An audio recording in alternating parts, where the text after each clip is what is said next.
Okay, today we'll be showing you guys how to go ahead and change the arm of the Sono 14 function unit.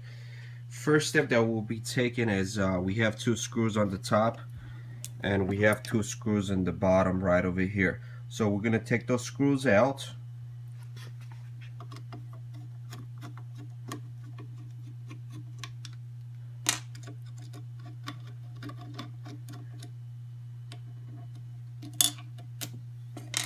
And once we complete the bottom portion of it, we're going to go ahead and take off the top screws.